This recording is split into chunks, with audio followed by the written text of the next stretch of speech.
Bismillahirrahmanirrahim, and welcome back to Sheikh Khan, a YouTube channel working for the betterment of society, and I am Said Sheikh. Ladies and gentlemen, हमने last week एक episode release किया है जो that was the taxation for the salaried person. Salaried person के लिए income tax की annual returns के बारे में हमने बड़ी brief सी थोड़ी सी डिटेल में इसकी स्लैब्स तो बड़ी डिटेल में बताई वो डिस्कस की. आज फिर हमारे साथ मौजूद है जनाब Adris Khatak Saab. He is chartered accountant, young man, and he is now today prepared for the business tax returns. Tax returns for the business. Adris Khatak Saab, welcome to the show and Assalamu alaikum.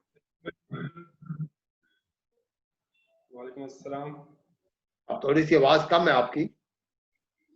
Thank you sir, thank you for inviting again. Thank you. अच्छा अजीज खान साहब, आज आप हमारे लिए क्या लेकर आए हैं? आप मतलब बिजनेस की जब बात करते हैं तो पहले क्यों ना हम इसकी बिजनेस में क्या क्या शामिल करते हैं. Let's define the business sir. Sir business में any commercial activity, trade, commerce, profession, ये जो भी other than salary, property income, capital gain, इसके अलावा जो बिजनेस रिलेटेड एक्टिविटी होती है वो बिजनेस इनकम में कंसीडर की जाती है. वो फिर आगे बिजनेस इनकम आप एज ए सोल प्रोप्राइटर भी चला सकते हैं, as a partnership, as a single member company, या इसकी प्राइवेट कंपनी भी आप उसकी रजिस्टर करा सकते हैं. मतलब that is the mode of doing the business. ठीक है ना जी.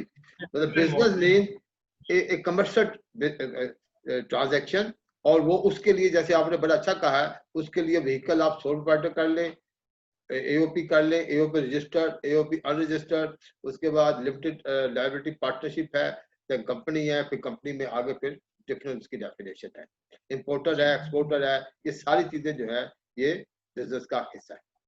मतलब I am just asking layman, क्योंकि आज हमने अजीज खटक साहब कोशिश करनी है बिल्कुल लेमैन लैंग्वेज में बात करें, ताकि जो हमारे व्यूअर्स हैं हमने उनको एजुकेट करने की कोशिश करनी है. फिर उनको हमने रिक्वेस्ट करनी है तो भाई इतना बड़ा काम नहीं है कि इनकम टैक्स रिटर्न फाइल करना कुछ भी नहीं है.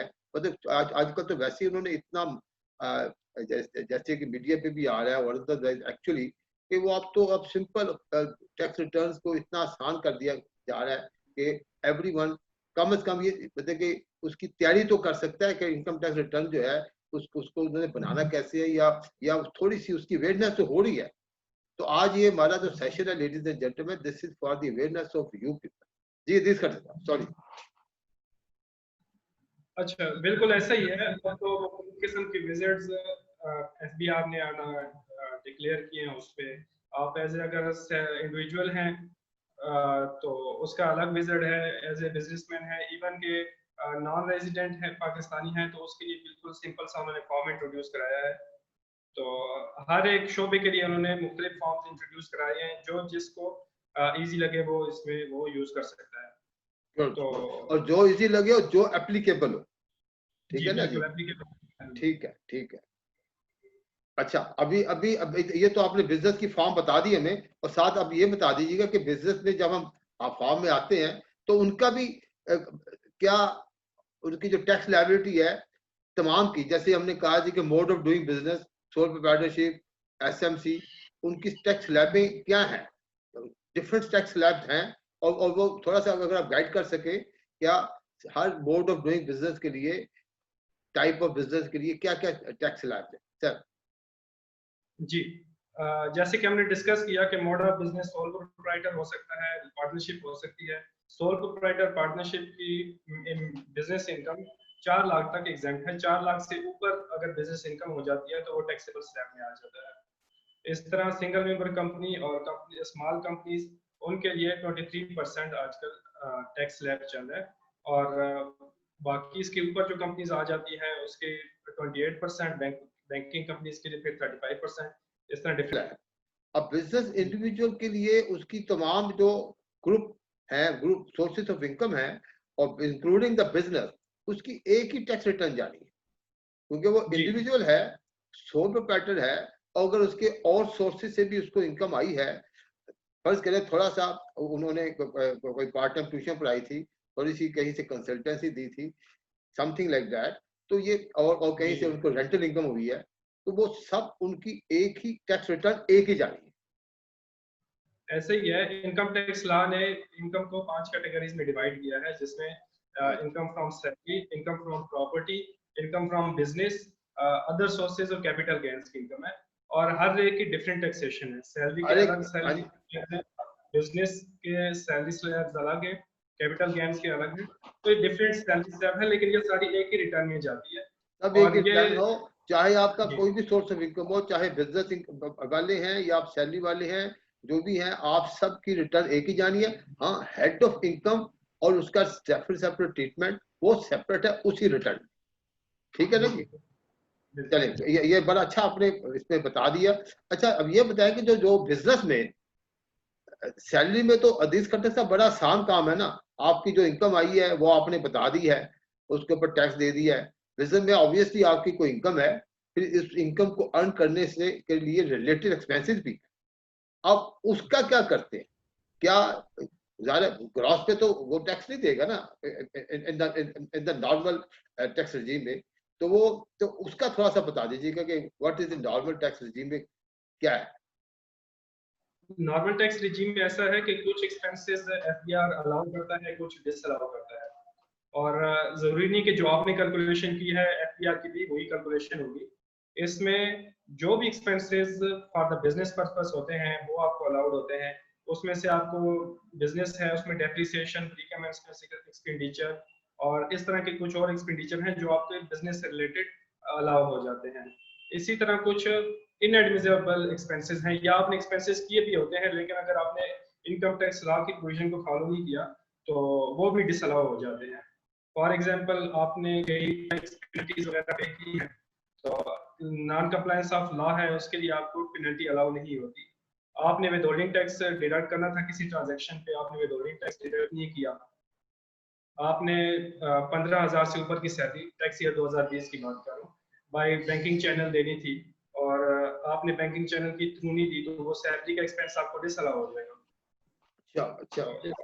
तो सेक्शन 21 में पूरे काफी सारे एक्सपेंसेस लिखे हैं जो डिसअलाउड हो सकते हैं। अच्छा, आपने रिस्क कर सकता, कोई अगर प्रेजेंटेशन बनाई हुई है तो वो उसको हम शेयर कर लेते हैं, ठीक है ना? जी, अच्छा। एडमिसिबल एक्सपेंसेस की अगर हम बात करें तो उसमें जो भी expenses for the purpose of business हो वो अलाउड होता है। ठीक है। Depreciation, amortisation and pre commencement expenditure, अगर कोई एनिमल यूज होता है बिजनेस के लिए, और अमलगमेशन एक्सपेंसेस अमलगमेटिंग कंपनी के लिए। हम्म। इसी तरह जो एक्सपेंसेस डिसअलाउ होते हैं वो टैक्स टैक्स ऑन प्रॉफिट्स जो आपने ऑलरेडी पे किए हैं वो आपके एडजस्टेबल टैक्सेस में एडजस्ट होते हैं, डायरेक्ट एक्सपेंसेस में आप उसको एडजस्ट नहीं कर सकते। डिफरेंट सोर्सेज में आपके पंजाब प्रोविंशियल वगैरह उसका टैक्स कटा हो, इस तरह टैक्स एक सोर्स आपका कटा है तो आप उसको भी डायरेक्ट एक्सपेंसेस में से लेस नहीं करते, वो टैक्स कंप्यूटेशन में लेस हो जाता है। पर्सनल एक्सपेंडिचर है क्योंकि आपका बिजनेस अलग है, पर्सनल एक्सपेंसेस अलग हैं, आप उसको बिजनेस के साथ मिक्स नहीं कर सकते। मतलब ये बात बड़ी अहम है लेडीज एंड जेंटलमैन, ये अजीज खट्टर साहब जो बता रहे हैं as per the income tax laws, personal expenses अगर आप मालिक हैं, ठीक है, आप मालिक जरूर हैं बिजनेस के, आप अपने बिजनेस से एडवांस लेते रहते हैं, या कोई घर का बिल वहाँ चार्ज कर अपने कॉन्ट्रैक्ट साहब से कहते हैं कि ये इसको पे कर दो, सोफा मरम्मत कराया था वो पे कर दो, वो कर देता है। लेकिन जो पर्सनल एक्सपेंसेस है उसको अलग कैटेगरी में हेड ऑफ अकाउंट में रखें आप, क्योंकि वो अलाउड नहीं है। और जो और फिर जो पर्सनल एक्सपेंस, क्योंकि आपका बिजनेस सेपरेट है जैसे इन्होंने बताया, और आप सेपरेट है, आपको जो बिजनेस से रिलेटेड एक्सपेंसेस है वो तो अलाउड है, एडमिसिबल है कि वो डिडक्शन अपनी इनकम में से आप करेंगे।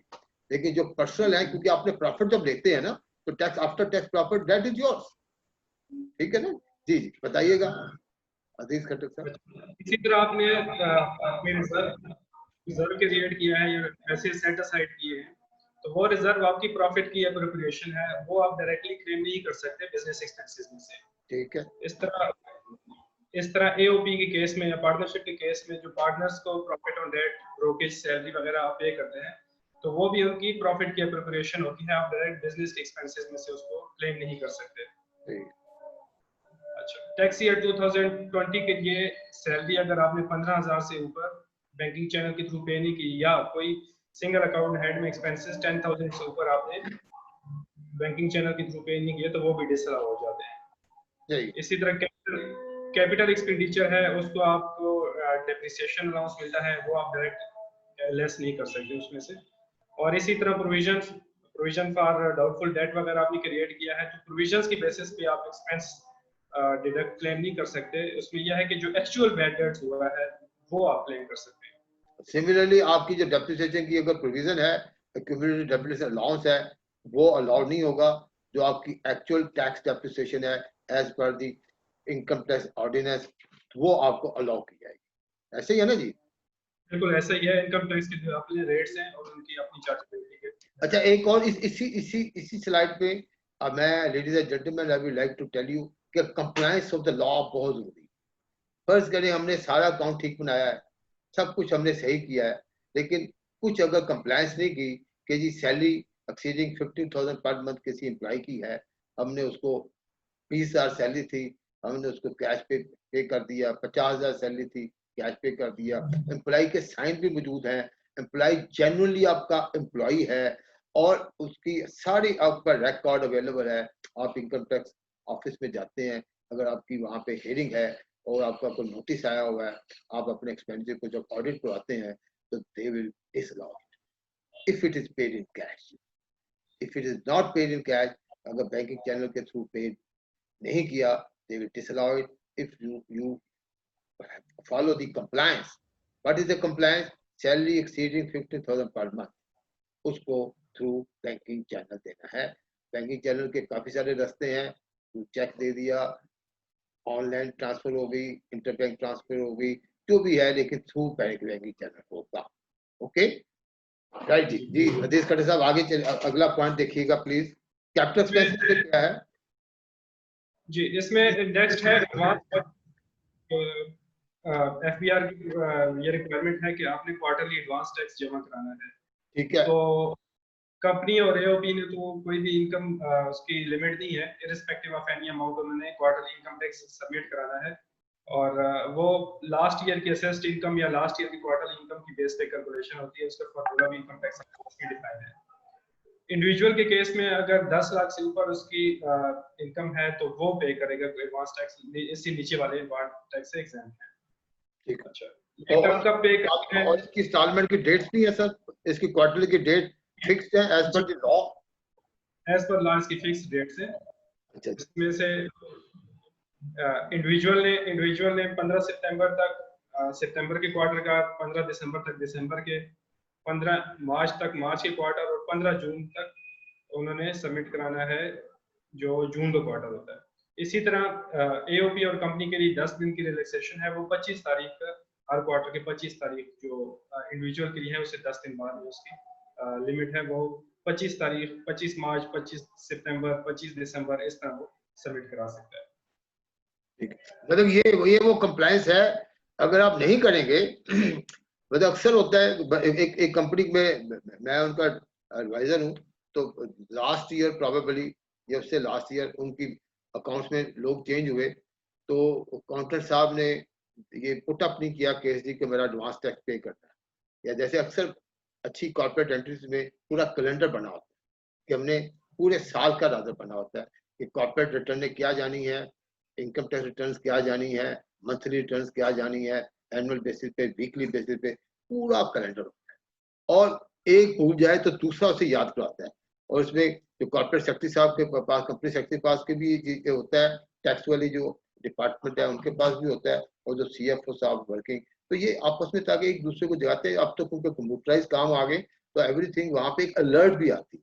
तो आपसे ये मशवरा है, ये जितनी बातें ये टारगेट्स, ये डेट्स ये बता रहे हैं अजीज खट्टर साहब, अपने आप अलर्ट जनरेट करें, सो दैट आप अपने कभी भी, मतलब ये देखिए कमाल थे, इफ यू हैव टू पे the advance tax and you पे द एडवांस टैक्स, और आप देते भी हैं।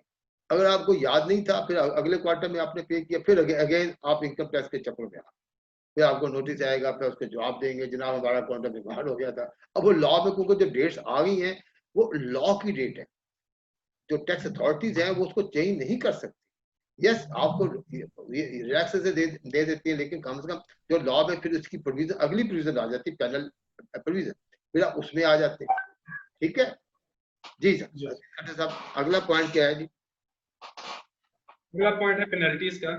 अच्छा, आप कंप्लाई नहीं करते, आपने टैक्स रिटर्न जो 114 के तहत रिक्वायर्ड है वो आप टाइमली सबमिट नहीं कराते, जी तो सर। अगर हम लमसम में बात करें तो मिनिमम 40,000 पेनल्टी है बिजनेस के लिए अगर वो टाइमली इस पे अपनी रिटर्न सबमिट नहीं कराता। सॉरी और सर, बिजनेसेस ये फिगर बहुत बड़ी है, ये दोबारा बताइए। 40,000 रुपीज मिनिमम अच्छा, मिनिमम चार्ज।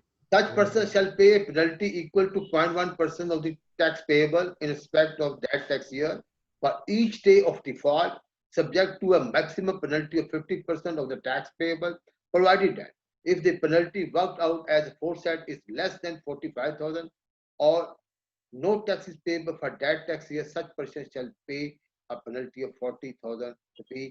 बड़ी क्लियर अल्फाज में है कि जनाब अगर आपका टैक्स कोई भी नहीं है, then this is the minimum. ऐसे कह रहे नहीं जी आप? मिनिमम पेनल्टी 40,000 है, और अगर आपकी टैक्सेबल इनकम ज्यादा बनती है उसकी परसेंटेज फिर उस परसेंटेज के हिसाब से कैलकुलेट होगी। अच्छा, इसका मतलब है कि ये असल compliance is where a person fails to file a tax return as required under within the due date. तो ड्यू डेट की इतनी वैल्यू है कि जो हम कहते हैं, जैसे आज today 30th of September and everybody, we are tax consultant, majority of our clients have not given us the files up till now. वजह क्या है? Everyone is expecting कि यहाँ पे हो जाता है, यहाँ पे एक्सटेंशन होगी, ज़्यादा फिर डाटा आएगा, लेट्स होप कि एक्सटेंशन हो जाए, लेकिन ज़्यादा कि उसको हम ग्रांटेड नहीं ले सकते। It can not be taken as a granted कि एक्सटेंशन लाजमी होगी। क्यों ना हम अपने ड्यू डेट पे काम करना सीखें। जिसे अगली प्रोविजन क्या है जी? प्रोवाइडेड दैट इफ 75%, ये सैलरी से रिलेटेड है। ये क्या है जी प्लीज? ये सैलरी से रिलेटेड है कि अगर आपकी टोटल इनकम 75% सैलरी से आती है तो जी जी। सैलरीड पर्सन के लिए रिलैक्सेशन है कि उनके 5,000 पेनल्टी होगी मिनिमम अच्छा, पेनल्टी। मतलब कि उनकी भी 5,000 है। जी ठीक है, राइट। तो पेनल्टी क्लॉजेज में पहली दैट मींस टू से यू आर मैंडेटरी रिक्वायरमेंट है इनकम टैक्स रिटर्न फाइल करने। दूसरी मैंडेटरी रिक्वायरमेंट है विद इन ड्यू डेट करने और एक्सटेंडेड। ड्यू डेट अगर एक्सटेंड हो जाती है मींस एज एक्सटेंडेड, तो ये तो लाजमी करनी है। जी जनाब, आगे अगली स्लाइड।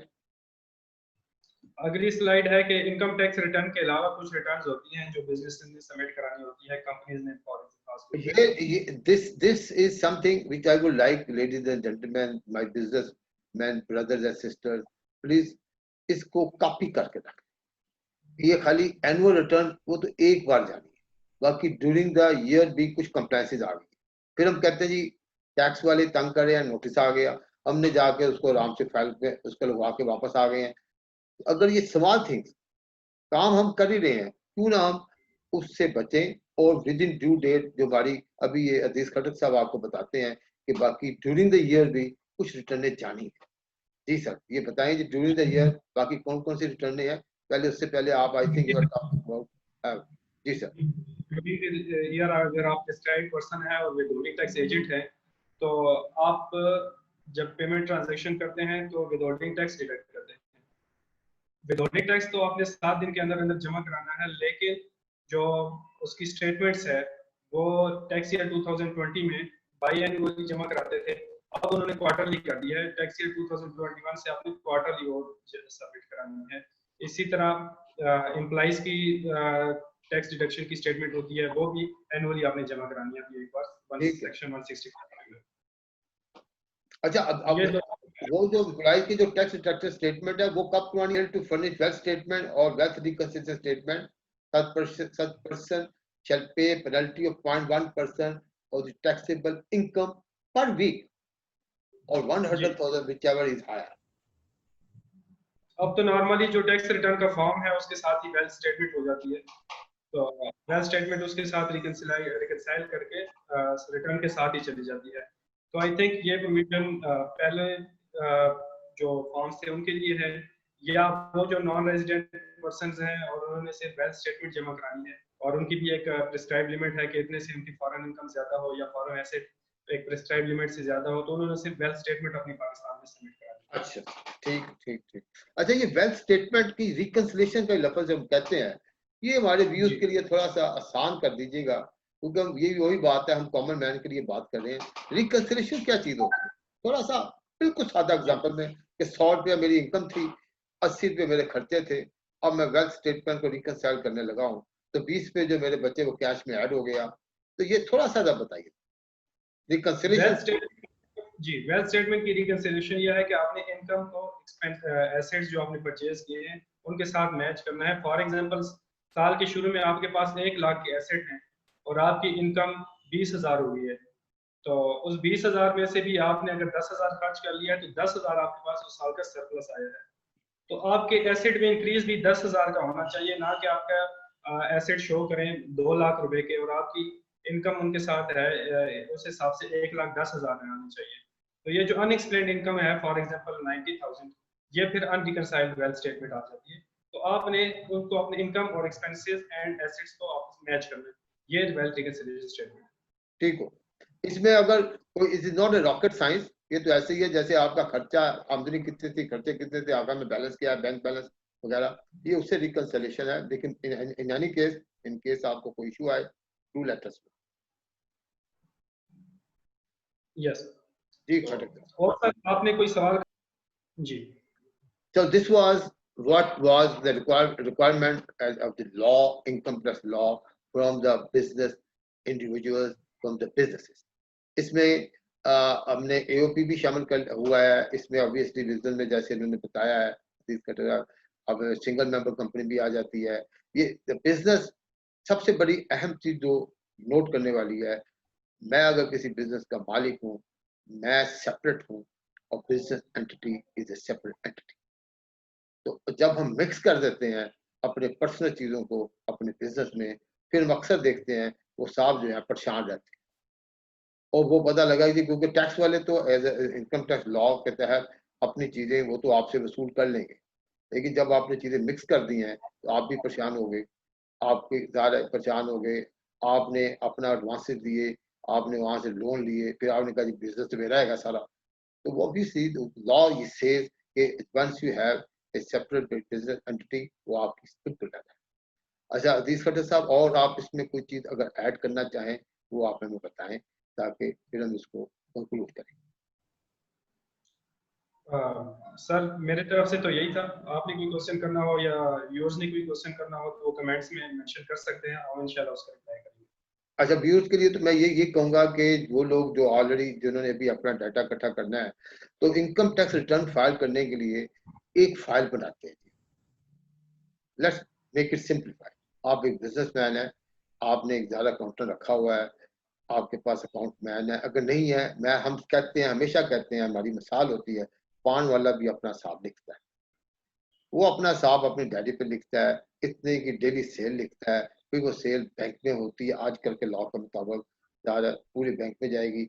जो आपके खर्चे हैं वो बैंक के थ्रू होंगे। सैलरी आपने अपने सेलमैनों को देनी है, 15,000 से कम है तो आप कैश दे देते हैं, 15,000 से ज्यादा तो आप थ्रू बैंकिंग चैनल दे। फिर आप अपना हिसाब बना लेते हैं, मंथली हिसाब भी बनाते हैं, ईयरली बना लेते हैं।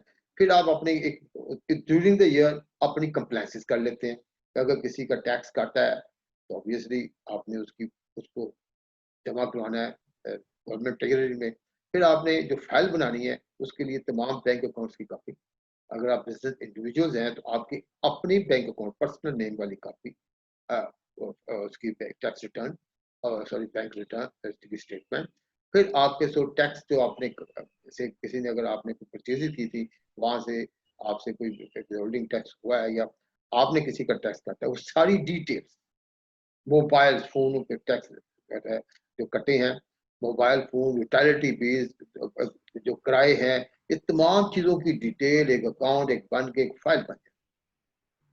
फिर आप ऑब्वियसली एक बैठ के आप किसी टैक्स कंसल्टेंट के साथ बैठते हैं, फिर देखते हैं जी ये मेरा हिसाब है, जी ये मेरे कागज हैं। हाँ, बच्चों की फीसें जमा की थी, बच्चों की फीसें जब जमा कराते हैं आजकल उसमें भी किसी न किसी जगह अगर एक थ्रेशोल्ड से ऊपर है टैक्स, वहां पे विदहोल्डिंग कटता है। तो विदहोल्डिंग टैक्स जो आपके जो कटे हैं वो सारे इकट्ठे कर लेने, तमाम आपकी सोर्सेज ऑफ इनकम इकट्ठी कर लेनी है, डॉक्यूमेंट कर लेनी है। किसी प्रॉपर्टी से किराया आ रहा था वो डॉक्यूमेंट कर लेनी है, और आप बैंकों के प्रॉफिट से कोई आपको प्रॉफिट से टैक्स कटा है वो प्रॉफिट कितने हैं, ये सारी जब ऑल जो जितनी हमारी हेड ऑफ इनकम है उन सब को इकट्ठा करके जब आप अपने कंसल्टेंट के साथ बैठते हैं तो आपका काम आसान होता है।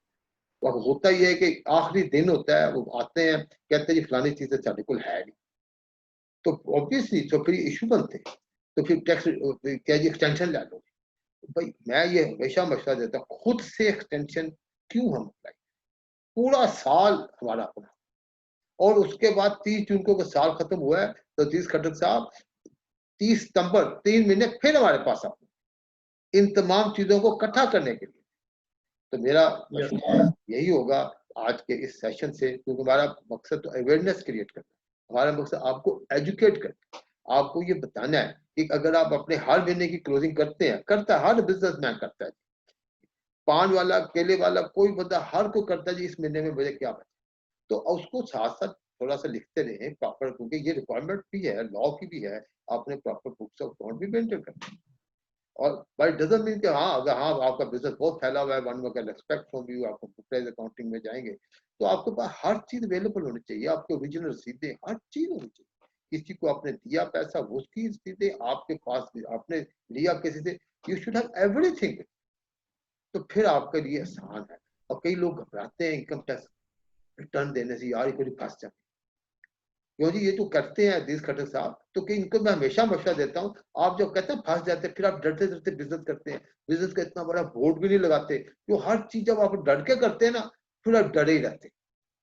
और जब आप जी जी आजकल तो RBI वैसे ही और कंप्लायंस नहीं करेंगे तो नोटिस आपको रेगुलरली आते रहेंगे, फिर बाद में भागते फिरेंगे। इससे अच्छा है कि आप टाइमली कंप्लायंस करें और फ्यूचर की परेशानियों से बचें।